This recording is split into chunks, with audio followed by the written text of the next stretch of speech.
The guard stopped me with one hand to my chest like I was about to smudge the glass instead of walk through it.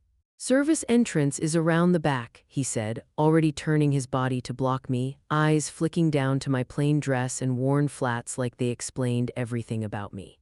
I caught my reflection in the polished marble, simple clothes, hair pinned back, no jewelry loud enough to announce a bank balance, and understood exactly why he'd made the call. People like him don't ask questions when the answer feels obvious. Behind him, the ballroom glowed, crystal lights, champagne towers, a string quartet trying too hard. And right there in the center of it all was my sister Madison, laughing with her head tilted just enough to show the ring. She saw me, I know she did. Her smile hitched for half a second, not surprise, not joy, calculation. Then she giggled. "Oh," she said lightly, loud enough for the cluster around her to hear, "I didn't know you hired extra help tonight." Someone laughed, not a big laugh, the polite kind that keeps your place in a room like this. The guard's hand tightened just a fraction, guiding me sideways toward the hallway marked staff only. It wasn't rough. That was the part that stung. He didn't think he needed to be. I could have corrected him. I could have said my name, said I'm family, said I was invited. But I've learned that explanations are a tax you only pay when you believe someone has authority over you. So I stepped where he guided me, heels quiet on the tile, and let Madison have her moment. That shove, soft, dismissive, public, cracked something open inside me, not anger, not shame, clarity. The kind that comes when you realize the story people tell about you has finally hardened into something you can use. The service corridor smelled like lemon cleaner and hot oil. A line cook nodded as I passed. A housekeeper smiled without curiosity. Down here, no one pretended to be anything else. I'd grown up in places like this, small towns where everyone knew your business but not your dreams, where Madison learned early how to sparkle and I learned how to stay quiet. She was the favorite, the pretty one, the one teachers forgave and relatives funded. I was the online thing sister. The one whose work didn't photograph well. If this already feels familiar, stick with me, and if you want to hear how quiet people flip the script, you might want to subscribe. I don't rush stories like this, but I tell them clean. I paused near the end of the hall where the sound of the party thinned, smoothed my dress, and let myself breathe. Simple clothes make people comfortable. They assume you're harmless, that you don't understand their language. They don't imagine spreadsheets at midnight, contracts negotiated over burner emails, or a business built piece by piece while everyone else was busy being seen. They don't imagine ownership. Through the crack of the ballroom door, I watched Madison bend for a kiss on the cheek from an aunt who'd never learned my birthday. I watched my parents beam like the world had finally given them the right child. And I watched the guard return to his post, proud of how efficiently he'd handled the problem at the door. I didn't feel small. I felt early. There's a power in being dismissed before anyone knows what you're capable of. You get to listen. You get to see who lies easily, who spends money that isn't theirs, who panics when the music skips. That night wasn't about an engagement. It was about a performance, one I happened to have front row seats to, even from the shadows. I turned away from the door and walked deeper into the hotel, past offices and locked cabinets, past places most guests never notice. The guard thought he'd redirected me. Madison thought she'd put me in my place. They were wrong about both. Because while they were celebrating what they thought they had secured, I was mapping where everything actually lived and who was pretending it didn't belong to me. Next time, I'll tell you where that instinct came from, the small-town beginnings, the favoritism, and the quiet lessons that taught me how to build without applause. I grew up in a town where the loudest thing was the wind pushing against the grain silos and the quietest thing was ambition. Everybody knew everybody and everybody decided who you were before you figured it out yourself. In our house, that decision was made early. Madison was the bright one. The one who smiled in pictures, who got rides into the city, who learned how to accept praise without flinching. I was the other one, the spare, the kid who learned to clean up after dinner because someone had to. My parents weren't cruel in the obvious ways. They didn't yell or hit or lock doors. They practiced a softer kind of neglect, the kind that sounds like logic. Madison needs this more. You understand, right? You're independent. Independence in our house meant invisible. It meant learning how to solve your own problems quietly so no one accused you of being difficult. I remember a winter when the pipes froze and the kitchen flooded. Madison cried. I grabbed towels. Everyone praised her for being upset. It meant she cared, and no one noticed I'd fixed the shutoff valve. That was the pattern. She reacted. I resolved. She was seen. I was useful. School followed the same script. Madison joined clubs that required rides and fees. I took the bus and learned how to trade notes for lunch money. Teachers told me I was mature for my age, which is what adults say when they expect you not to need them. I didn't. I learned to build little systems, reselling thrift finds online, fixing phones, flipping furniture, nothing glamorous, nothing that made for good dinner conversation. Just quiet money, reliable money. By the time we were adults, Madison had learned how to perform success and I had learned how to create it. She dated men with loud watches and borrowed confidence. I dated my laptop. When relatives asked what I did, I said online business and watched their eyes glaze over. That phrase let me disappear right on schedule. There's a freedom in being underestimated in a small town. No one checks your work. No one asks for receipts. They assume anything real would make noise, so I built without noise. I failed where no one could see. I tried again. I learned contracts, shipping lanes, digital ads, the kind of details that don't sparkle but compound. I learned patience the way other people learn charm. Madison left town and came back with stories. I stayed and came back with infrastructure. When she announced her engagement, the family acted like it was a rescue mission completed. He's such a provider, they said, such a good family. I nodded, smiled, and booked my travel like a guest, not a sister. On the plane to the party, I wore the same simple dress I'd worn 100 times. People treat you according to what they think you cost. I wanted them comfortable. I wanted them careless. Because comfort loosens tongues and carelessness leaves trails. What they didn't know, what no one from that town knew, was that the things I built weren't small anymore. They touched places my family had never visited and systems they didn't understand. I didn't announce milestones. I marked them privately and kept going. Success is louder when you don't need it to be. That night at the hotel, when the guard redirected me and Madison laughed, it wasn't new, it was familiar. It was the kitchen flooding again, the towels in my hands, the praise going elsewhere. The difference was this time I wasn't a kid fixing a valve. I was an adult with leverage, watching a performance built on assumptions. And assumptions are fragile. Next, I'll tell you about the first crack I noticed in Madison's perfect story, the detail that didn't add up, the number that didn't make sense, and the truth that changed everything I decided to do next. The first thing that didn't add up was the invoice. I noticed it the morning after the engagement party, sitting in the hotel cafe with bad coffee and a notebook I still pretend is just for journaling. Madison's future mother-in-law had been bragging the night before about how generous their family was, how they'd insisted on covering everything. Ballroom, catering, music, rooms for out-of-town guests, all paid in full, she'd said, waving her hand like money was a mild inconvenience. But when I checked out, the clerk handed me a receipt that wasn't mine. I didn't mean to see it. It slid out with my folio, a clean mistake. Different name, same date, same ballroom. And a balance that made my eyebrows lift before my heart did. Half the total was marked deferred. Another chunk labeled pending verification. That's not how wealthy families pay, that's how people buy time.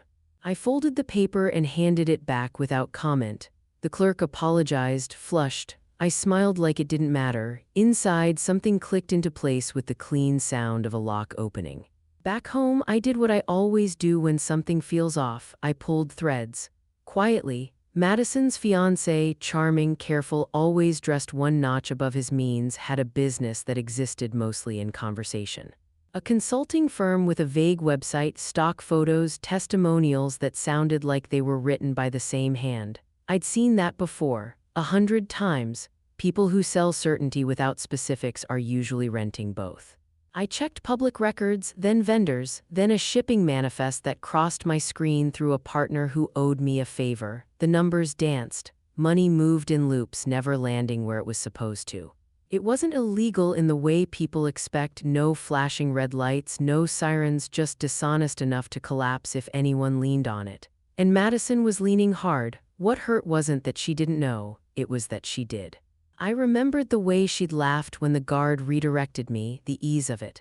The comfort of believing the room would always tilt her way. She'd chosen a story that required everyone else to be props, including me.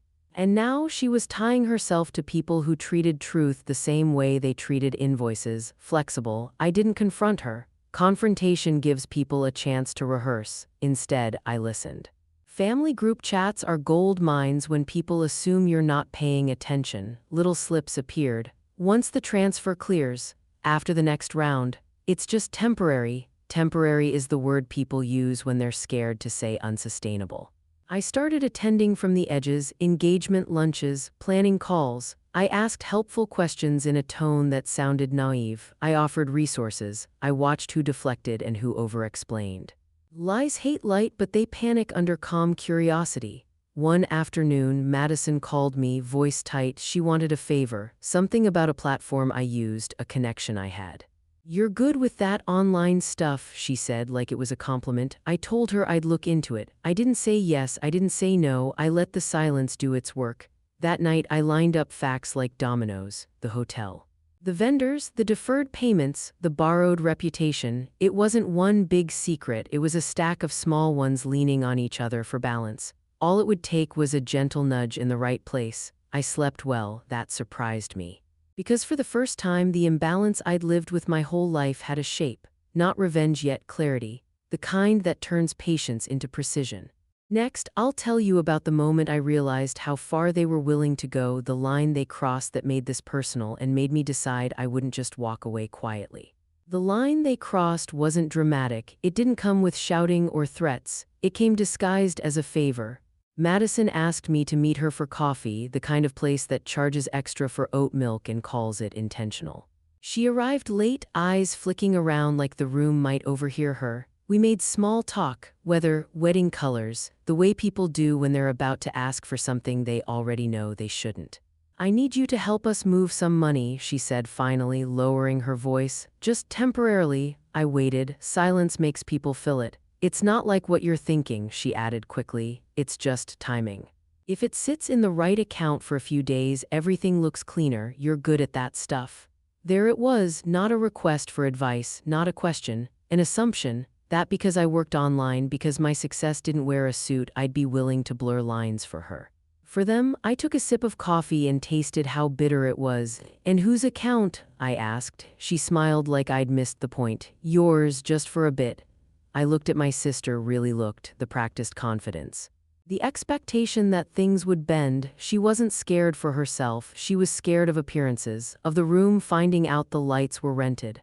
"I can't," I said gently, her face shifted, not anger, something colder. "You could," she corrected. "You just don't want to." That was the moment, not because she asked, but because she didn't hear my no. She'd already decided my role, invisible, useful, disposable if necessary, the spare towel for another flood. I stood, paid for my coffee, and wished her luck with the planning. She didn't hug me goodbye. That afternoon, my phone lit up with messages from relatives I hadn't heard from in months. Questions, concerns, warnings disguised as care. Madison hadn't told them the truth, she'd told them a version where I was being difficult, where my refusal was selfish, even suspicious. The story spread fast. It always does when it protects a pretty lie. I didn't correct it. Instead, I documented everything. Dates, requests, screenshots, not to run to anyone, not to threaten, just to know exactly where the ground was soft.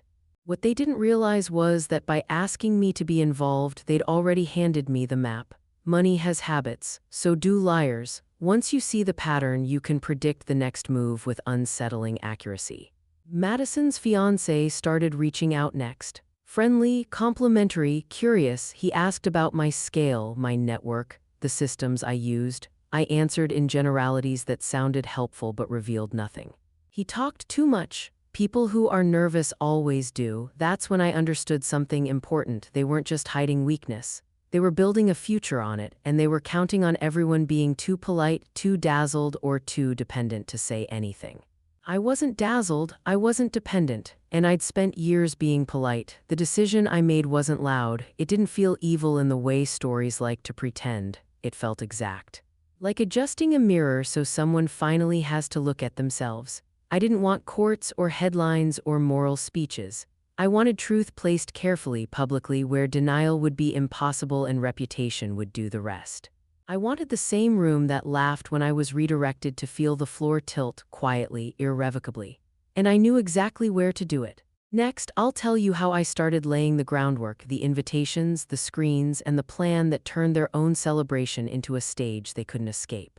The hidden truth wasn't just that they were broke. Plenty of people pretend longer than they should. The real problem was how they were staying afloat. It started with a vendor who wasn't supposed to exist. I recognized the name because it mirrored one of my shell suppliers from years ago, same structure, different letters. The kind of lazy similarity only works if you assume no one will look twice. I looked 3 times. The vendor billed for services that were vague by design: strategic coordination, event optimization, logistics advisory. Big numbers, soft language, money out, value unclear. I traced it the way you trace smoke.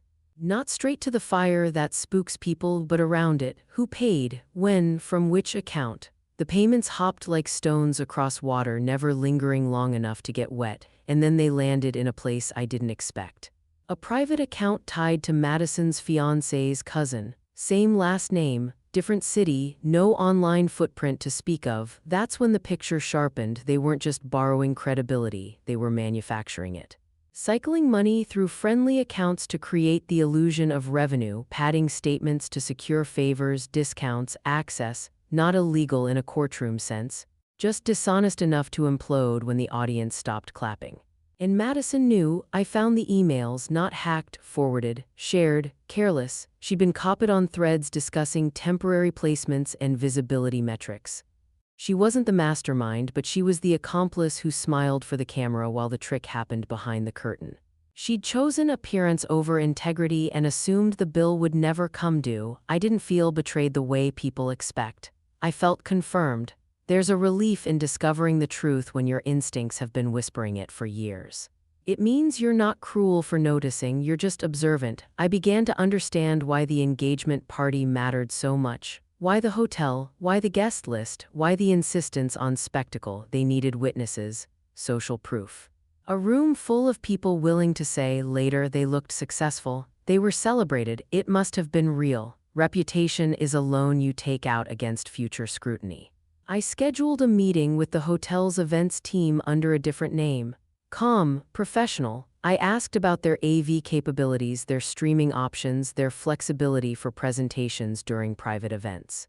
I asked what was possible if an owner requested adjustments on short notice. The answers were polite, thorough, accommodating. That's when I booked the room, not the ballroom, not yet, a smaller space nearby. A control room most guests never notice. Screens wired to screens. Access layered under access. I didn't rush. Rushing creates noise. I moved the way I always do, quietly with receipts.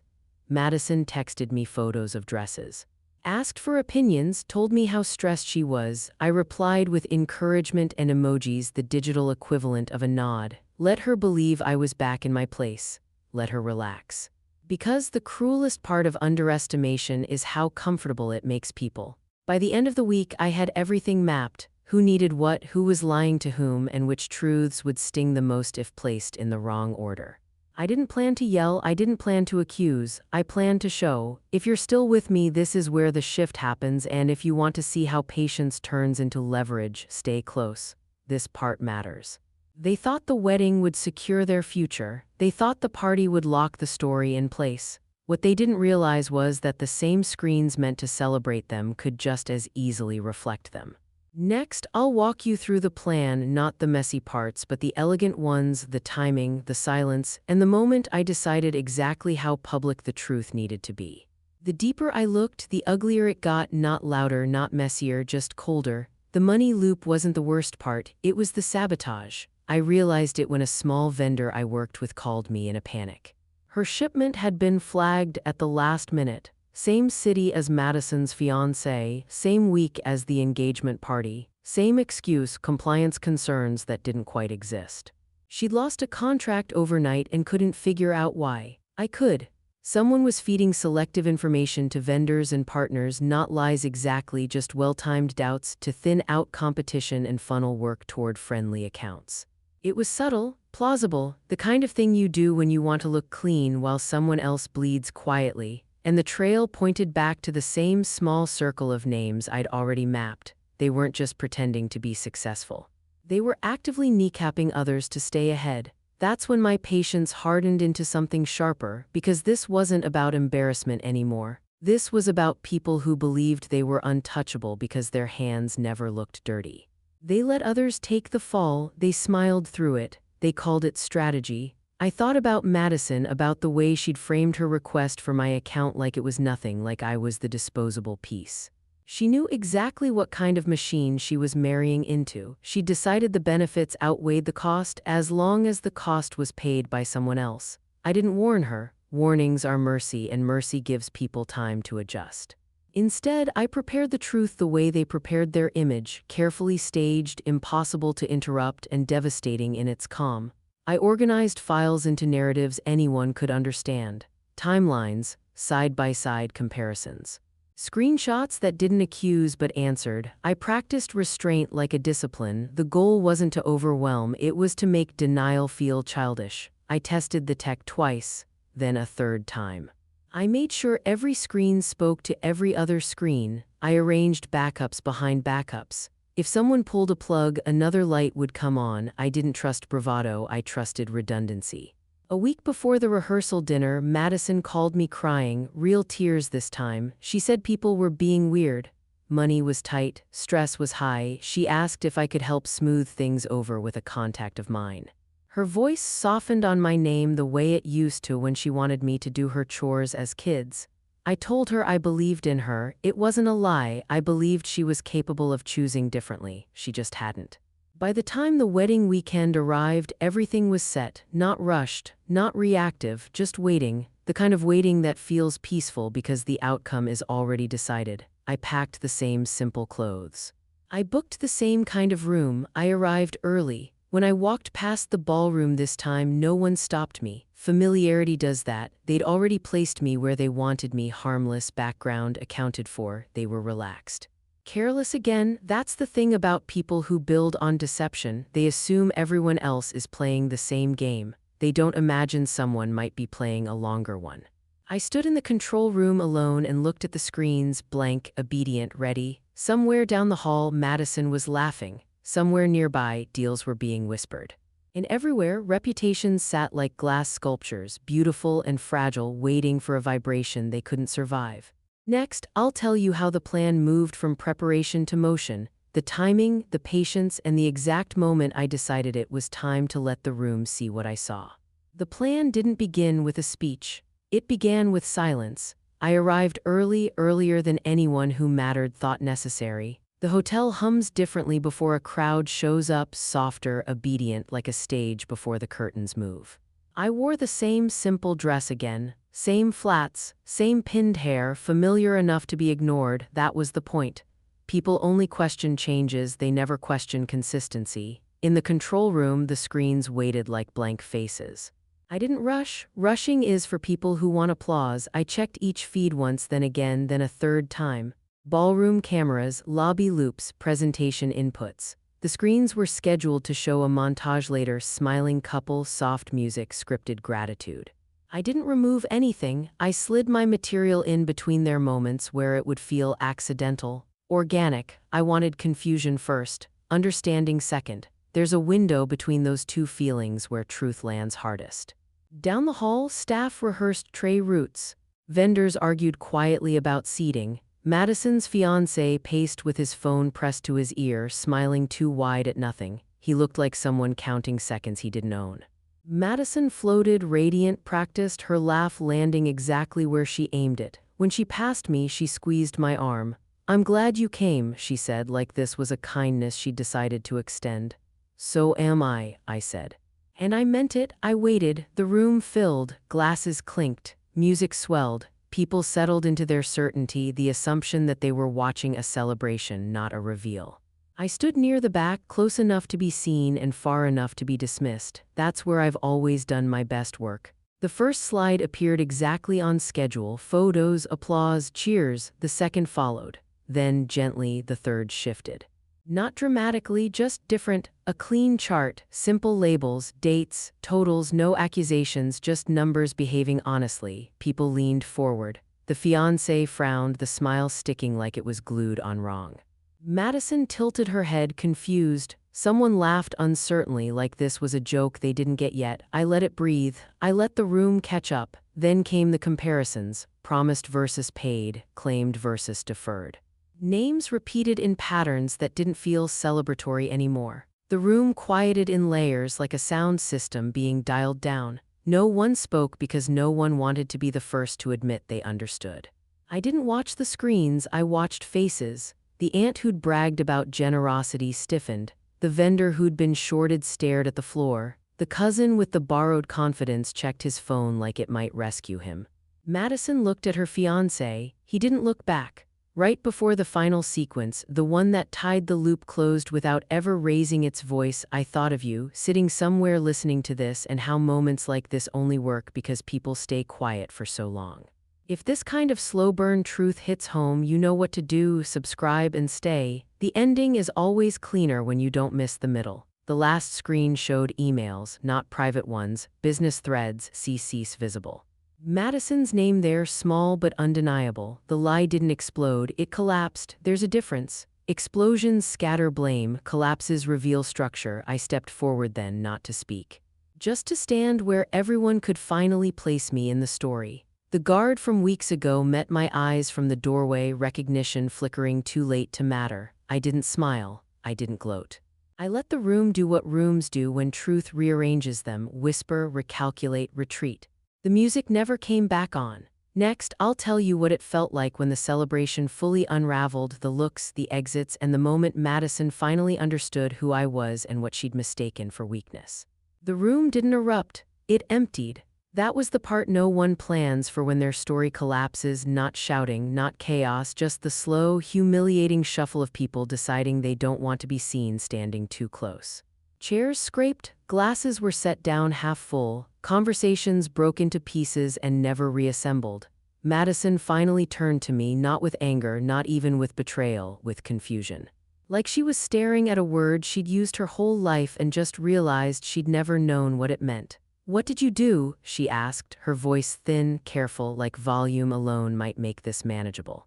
"I didn't do anything," I said calmly. "I showed what was already there." Her fiancé tried to laugh it off. That same smooth laugh he'd used all weekend, the one that had convinced vendors and relatives alike that everything was handled. It came out wrong this time, rushed, hollow. He started talking about misunderstandings, about context, about how numbers can be framed to look like anything. No one interrupted him. That's how you know it's over. People weren't listening to him anymore. They were listening to themselves, replaying conversations, remembering delays, reinterpreting generosity that now felt rehearsed. Reputation doesn't vanish in a second.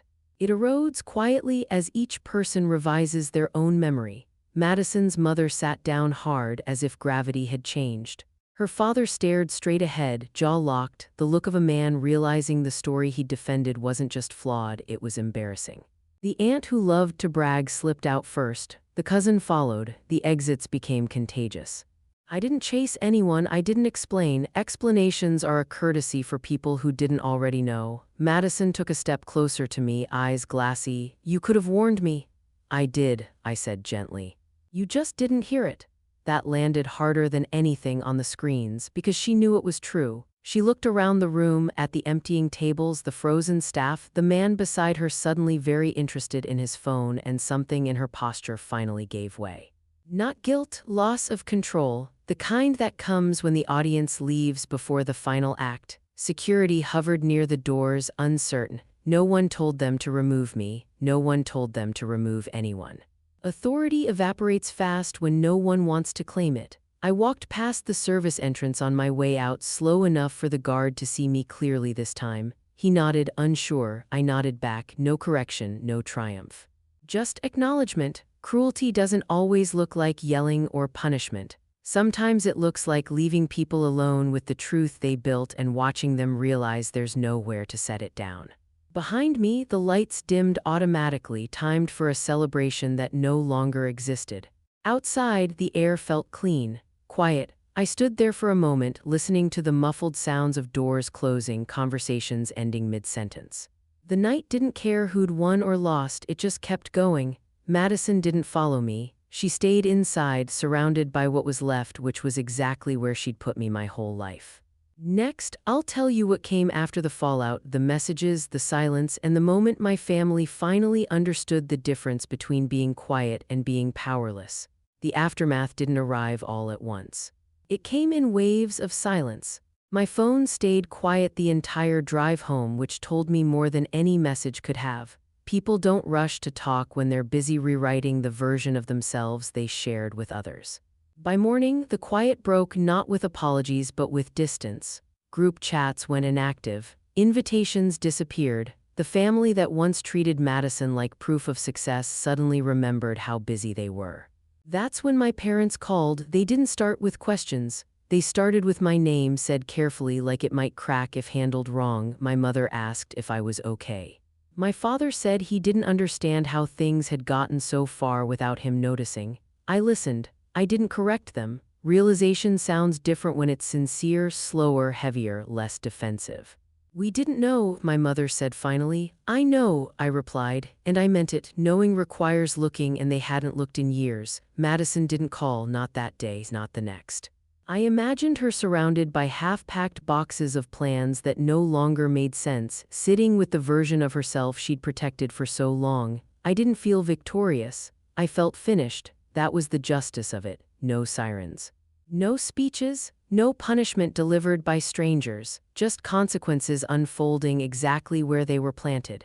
People who had built everything on being admired were left with nothing to do once admiration left the room. A week later, a single message came through from an unfamiliar number. You didn't have to do it like that. I stared at it for a long moment, then typed back, there was no other way you would have listened. No response came after that. Life didn't dramatically improve overnight. It didn't need to. What changed was how people spoke to me, cautiously at first, then with respect that felt unfamiliar but earned. Not because I'd embarrassed anyone, but because I'd shown I wasn't small. I'd never been small, I'd just been quiet. I kept wearing simple clothes. I kept my routines. I kept my work private. Power doesn't need a uniform once you know you have it. The story everyone remembered wasn't about an engagement gone wrong. It was about the sister no one paid attention to until they had to, and that was enough. Here's the truth people miss. Quiet strength isn't passive, it's patient. And patience, when it's finally done waiting, is devastatingly precise. Never underestimate the person who stays low, works hard, and watches everything. That's how the story closed, not with revenge shouted from a stage, but with balance restored where it had been denied for years. They stopped talking about Madison's wedding the same way people stopped talking about a bad investment, quietly with embarrassment and a sudden interest in changing the subject. That was the cruelest part of all, not the whispers, not the canceled plans, the way the story evaporated, leaving her alone with it. When admiration disappears, there's nothing softer underneath to land on, just silence. I felt it first at a family dinner 2 weeks later. Same table, same dishes, different gravity. No one mentioned her name until my mother finally did, carefully, like she was testing thin ice. She's taking time, my mother said. Everyone nodded. Time was the word they used when they didn't know how to say fallen. I watched my father's hands, the way he folded his napkin, then unfolded it, then folded it again. Guilt has habits. No one asked me how I'd known. No one asked how I'd done it. People don't like answers that force them to revisit old assumptions. They just adjust their behavior and pretend that's growth. After dinner, my mother pulled me aside. She didn't apologize outright. Parents rarely do. Instead, she said, "You've always been so capable," like it was a new discovery instead of a confession. I let it stand. Madison reached out once finally, weeks later, not to talk, to accuse. Her message was long, circular, and careful to place responsibility everywhere except where it belonged. She said I'd humiliated her, that I'd taken something from her, that I'd enjoyed it. I read it twice. Then I deleted it. Not because it didn't hurt, it did, but because responding would have put me back in the role she needed me in, the one who explains, who justifies, who shrinks the truth so she can survive it. I wasn't doing that anymore. Here's what people don't understand about quiet revenge. It doesn't end when the room clears, it keeps working. Reputation is a living thing. Once it's wounded, it limps into every future interaction. Every introduction comes with a pause. Every opportunity arrives with a question mark. I didn't block her, I didn't confront her, I let her live in the echo. Meanwhile, doors opened for me, not dramatically, not announced, but steadily. Vendors who'd once dismissed me returned calls faster. Partners asked my opinion before making decisions, not because I'd embarrassed anyone, but because I'd proven something far more unsettling. I saw clearly, and I waited. I stayed exactly who I'd been, same clothes, same tone, same habit of listening more than I spoke. Power feels safest when it doesn't change your posture. Sometimes, late at night, I wondered if I'd gone too far. Not because of what I showed, but because of where I showed it. Then I remembered the guard's hand on my chest, Madison's laugh, the assumption that I would absorb whatever they needed to discard. No, I hadn't gone too far. I'd gone exactly far enough. The family adjusted. Slowly, awkwardly, they stopped talking over me. They started asking instead of assuming. It wasn't affection, not yet, but it was respect, and respect lasts longer. As for Madison, she learned something I learned years earlier. If you build your worth on being admired, you panic when people stop watching. If you build it on capability, you don't. The difference between us had never been love or luck. It was patience. Next, I'll tell you about the one moment that surprised me, the unexpected request that came months later, and how I answered it without raising my voice or lowering myself. The request came months later, wrapped in politeness and sent at an hour meant to feel thoughtful. Madison emailed me, not a text, not a call. An email, structured, spell-checked, carefully spaced, like she was trying to sound professional instead of desperate. I recognized the tone immediately. It was the same one she used when she wanted something but didn't want to feel small asking for it. She said she hoped I was well. She said she'd been doing a lot of reflecting. She said she missed how things used to be, which was interesting because what she meant was how things used to work for her. Then she asked, not for forgiveness, not for understanding, for help. She wanted an introduction, a connection, a chance to rebuild something quietly this time. She acknowledged vaguely that mistakes had been made, passive voice, no subject. No ownership, just the implication that I should be the bridge back to stability, the way I'd always been the bridge when something flooded. I leaned back in my chair and stared at the ceiling for a long time. This was the moment people imagine revenge leads to, the defeated antagonist asking for mercy, but real life isn't that neat. There was no satisfaction spike, no triumph, just a familiar weight pressing against an old boundary. I thought about replying immediately, then I didn't. Time is a language Madison never learned to speak fluently. I let the email sit for 3 days, not as punishment, as information. I wanted to see if she'd follow up, soften, clarify, take responsibility. She didn't. On the 4th day, I replied with 3 sentences. I said I hoped she was well too. I said I wasn't able to make introductions on her behalf. I said I wished her clarity moving forward. No justification, no lecture, no opening. She didn't respond. That silence told me everything I needed to know, because if she'd really changed, she would have asked why. She would have owned something, anything. Instead, she disappeared again, the way people do when they realize the old levers don't move anymore. That's when I understood the final shape of what had happened. I hadn't taken anything from her. I'd taken away the assumption that I would always be available to absorb consequences she didn't want to carry, and for someone like Madison, that loss feels catastrophic. My life kept its rhythm, work expanded. Not explosively, sustainably. I hired quietly, I delegated carefully, I stayed off stages and out of spotlights. The fewer people who needed to believe in me, the stronger everything became. Family gatherings shifted again.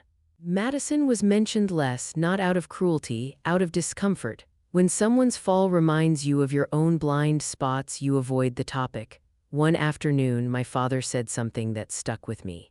"You were always stronger than we realized," he said. I smiled and answered honestly. "You realized, you just didn't look." That landed. He didn't argue. Here's the part people don't talk about when they fantasize about revenge.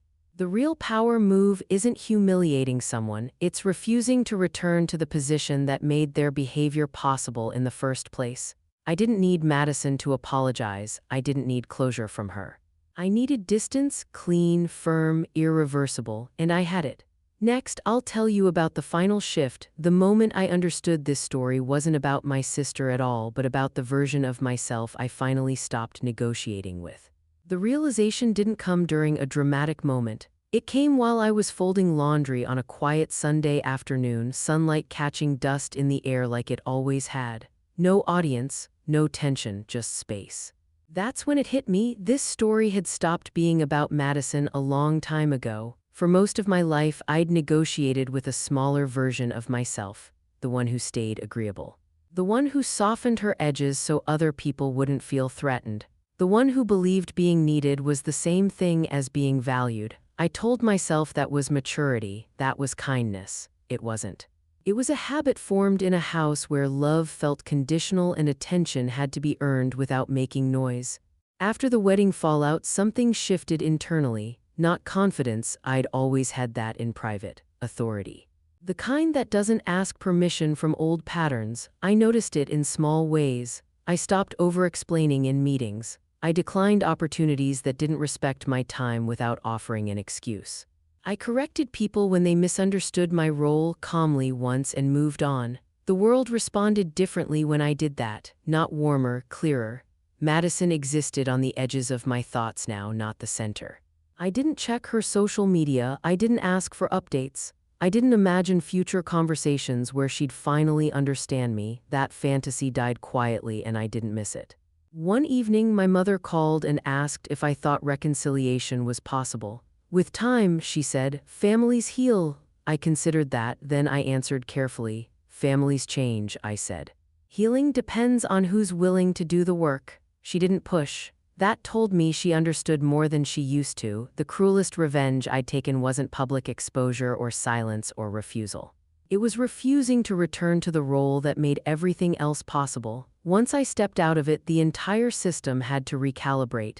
Some relationships strengthened, others faded, none stayed the same, and that was fine.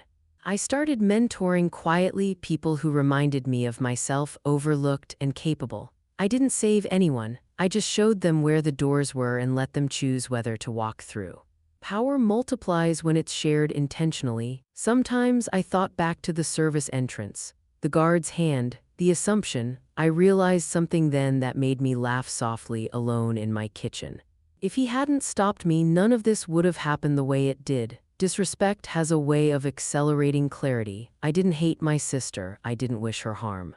I simply stopped rearranging myself to fit a story she needed to believe, and without my participation, that story couldn't survive. That's when I understood the ending had already happened. The rest was just living inside it.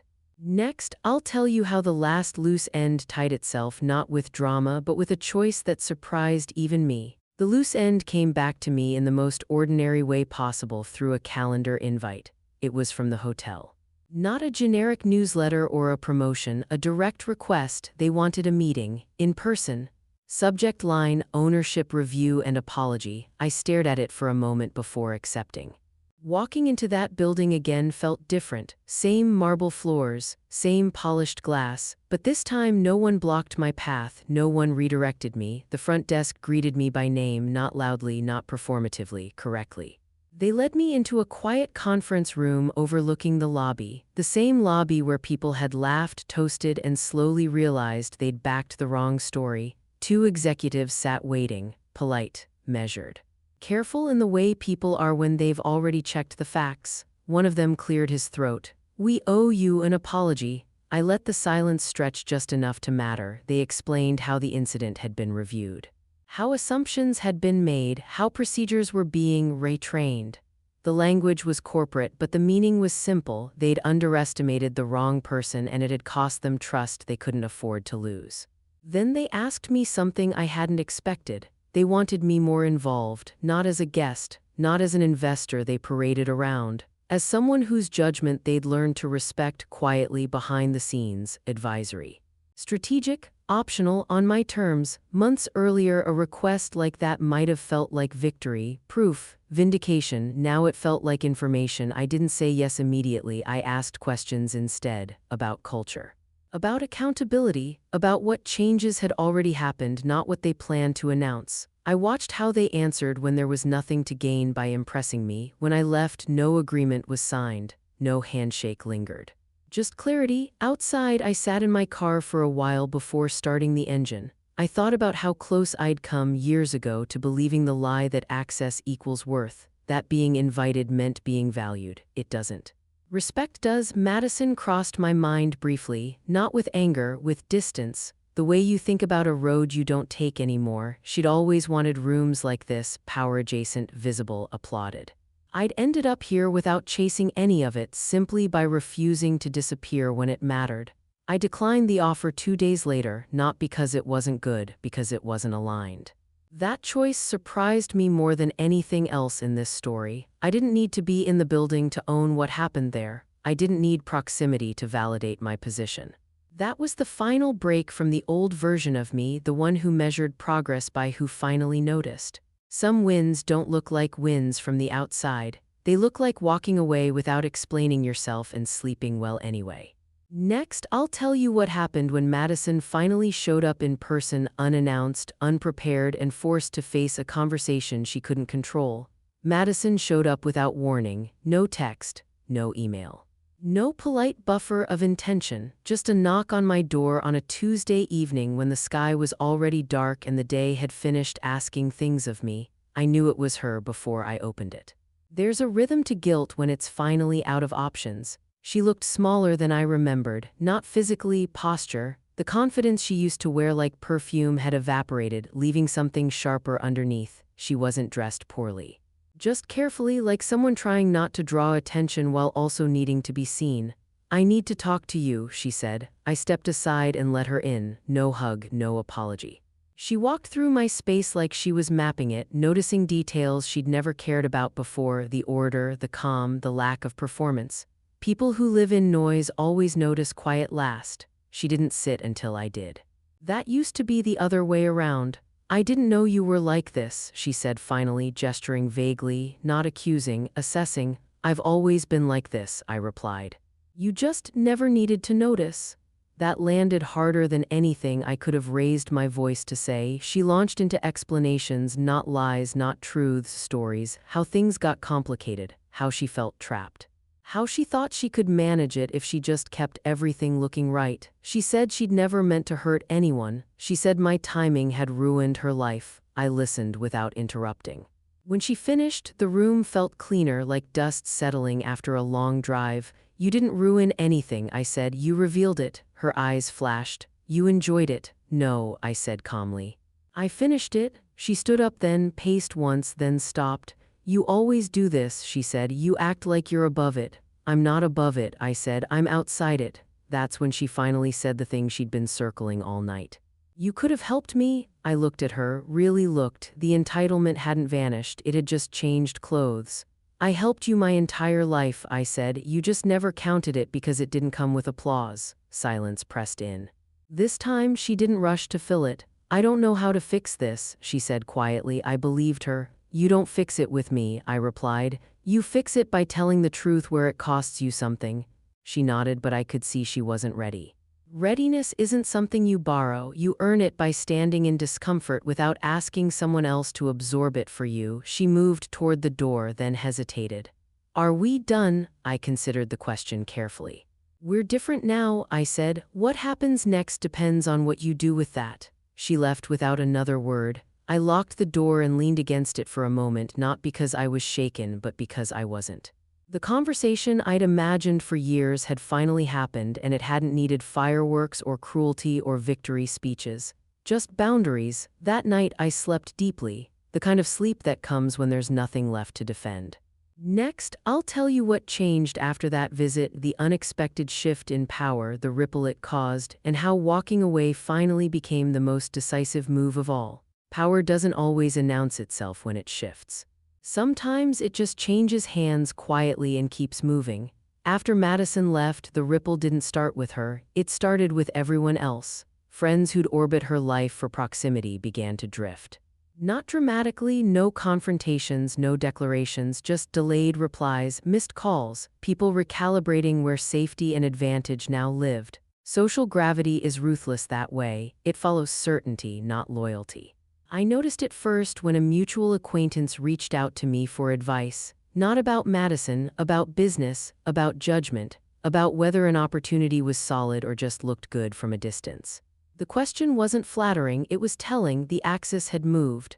Madison tried to regain footing the only way she knew how: control through narrative. I heard about it secondhand, versions of the story where she was misled, where she was pressured, where she was blindsided by my sudden power. Every version still centered her as the victim of forces she'd never named. They didn't land.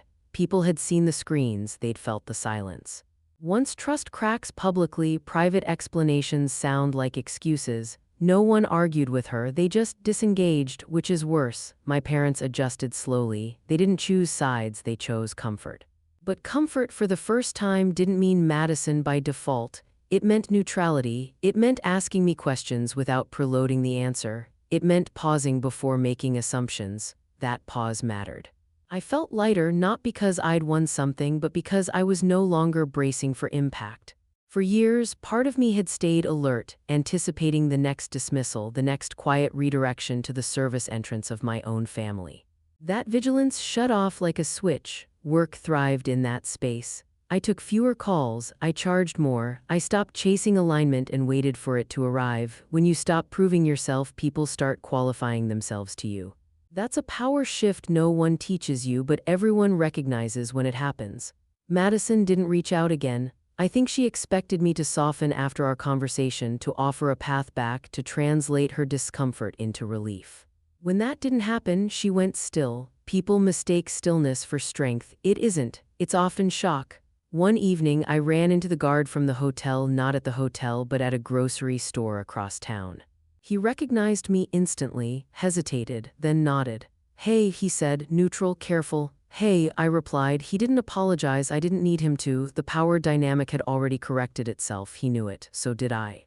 That was enough. Here's the part that surprised me most: I didn't feel cruel. Cruelty takes effort. This took resolve. I hadn't destroyed Madison. I'd removed myself as a stabilizer for her illusions. The collapse that followed wasn't something I pushed. It was something I refused to prevent. There's a difference, and it matters. The world didn't reward me with applause or validation. It rewarded me with alignment, with fewer explanations. With rooms that stayed quiet when I entered, not because people feared me, but because they listened. And that's when I understood the revenge was complete, even if the story wasn't.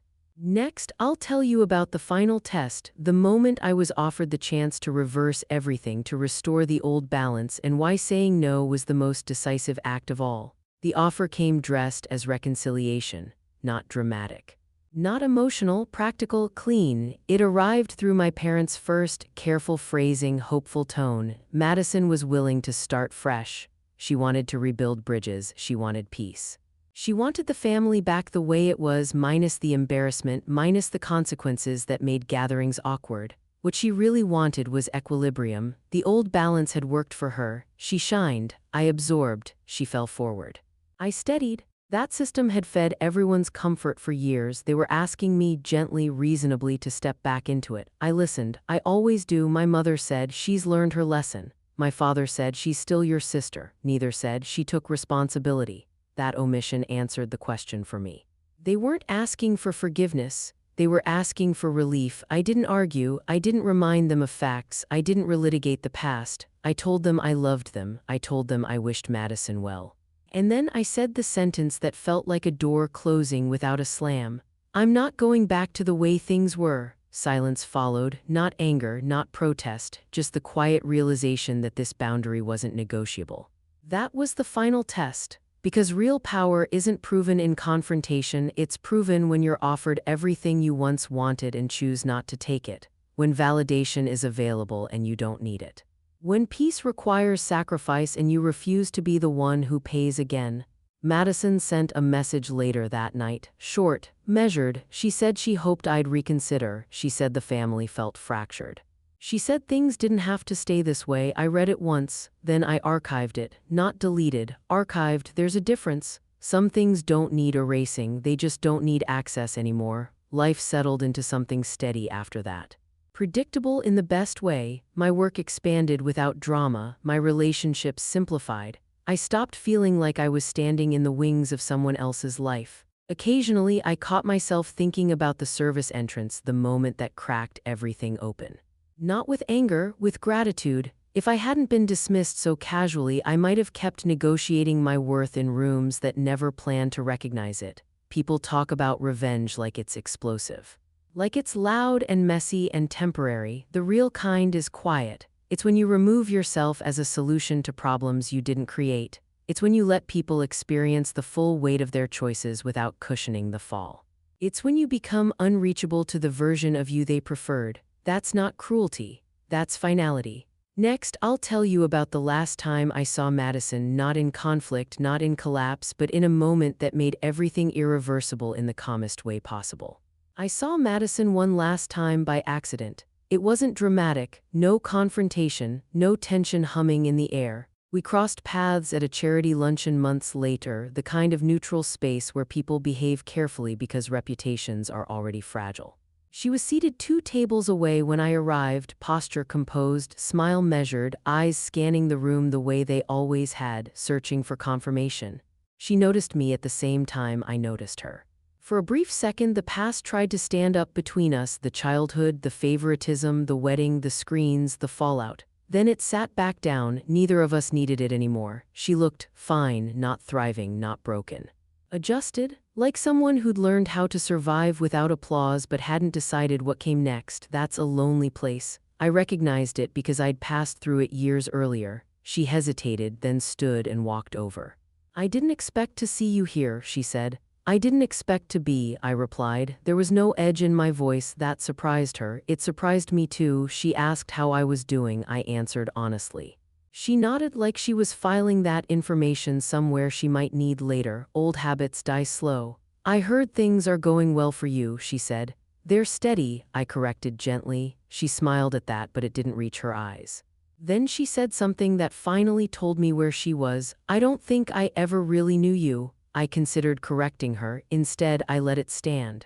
We stood there in silence for a moment, surrounded by polite conversation and clinking glasses. No one was watching closely, no one needed to. "I hope you're okay," she said finally.